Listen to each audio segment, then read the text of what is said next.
Pielreuzen en Pielreuzen! 44 jaar jeugdcarnaval, 44 jaar schik maken met jong en oud. En doorbreiden dan met de vastelavond. En dat betekent dat de Pielreus groots uitpakte met een jubileumprogramma. En er werd voor het eerst in Venray een jeugd-APK opgericht waarin alle 54 jeugdprinsen en vorsten de mogelijkheid werd geboden hier een zitting te nemen. Jens Hoebe en Stef Bové werden als aftredende prins en vorst opgenomen in deze nieuwe vereniging. En zij blikken terug op het afgelopen seizoen. Het was een onvergetelijk jaar. We hebben hier elke avond met carnaval in de Jera een mooie avond van gemaakt. En optocht in Rooi was ook kei mooi. In IJs zijn hier ook kei mooi allemaal. Stef, vertel eens, ben jij nou 1 jaar vorst geweest of meerdere jaren? Nee, ik ben vorig jaar gekozen als jeugdvorst van de Pielreuzen. En dat is 1 jaar, dus ja, ik ben er nou klaar met. Ik vond het kei leuk om te doen. En ik zou het graag nog een jaar doen, maar het is maar 1 jaar in IJsselstein, dus ja, jammer. Hoe heb jij het ervaren het afgelopen jaar? Ja, ik vond het natuurlijk een kei mooi jaar en we hebben echt genoten. Het is eigenlijk mooi om het allemaal van de andere kant te bekijken.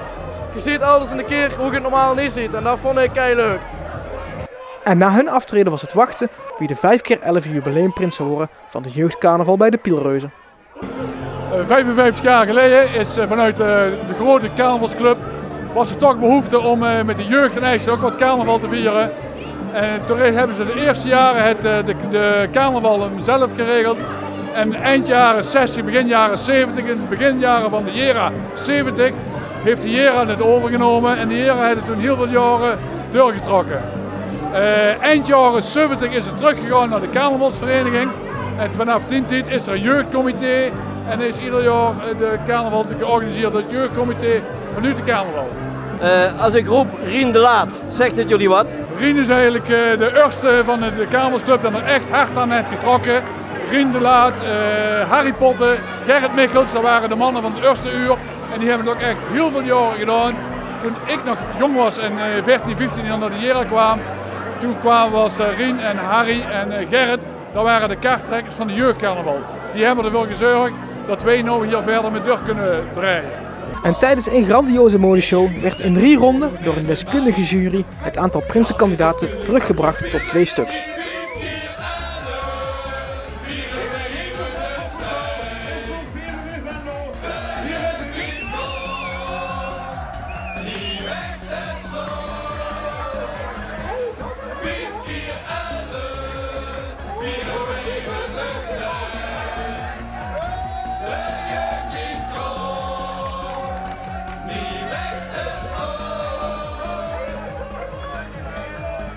Zullen we dan even kort overleggen, mannen, of we er weer uitzien?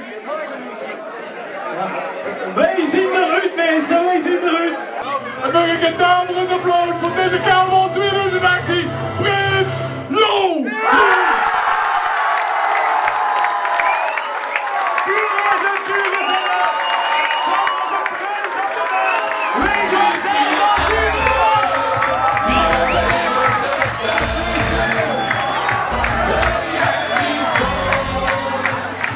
Ja, dat is natuurlijk kei geweldig om in een jubileumjaar jeugdwinst te zien. Het is natuurlijk een hele eer om hier te staan. En, ja, het is natuurlijk kei mooi om carnaval te vieren met de raad en met de rest allemaal kei gezellig hier. Ja. Heb je lang moeten zwijgen? Ja, vanaf half november ongeveer. Toen kreeg ik de huur van de Spammerman of ik de jeugdprins wil je zien van het Pielreusriek. En daar hebben we natuurlijk geen nerf gezeten. Dat was kei geweldig. Als jubileumprins staat Lou Bruin de komende periode in druk programma te wachten. We hebben wel nog tal van andere activiteiten die we gaan organiseren. Sowieso doet de jeugd gaat altijd mee met de Bonte Avond. En hij zijn 4 avonden. We hebben nog een jeugdbonte middag die we organiseren. De jeugdprinsenreceptie. Dus de komende weken is het alleen nog maar carnaval bij ons. Deze carnaval even niet tussen de keeper of in het gras. Want wij geven met z'n allen, deze carnaval met z'n allen vol gas.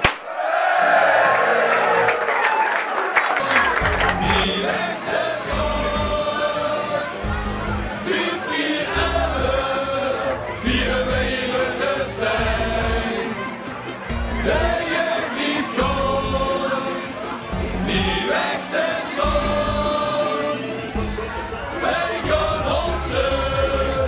zien alle liefde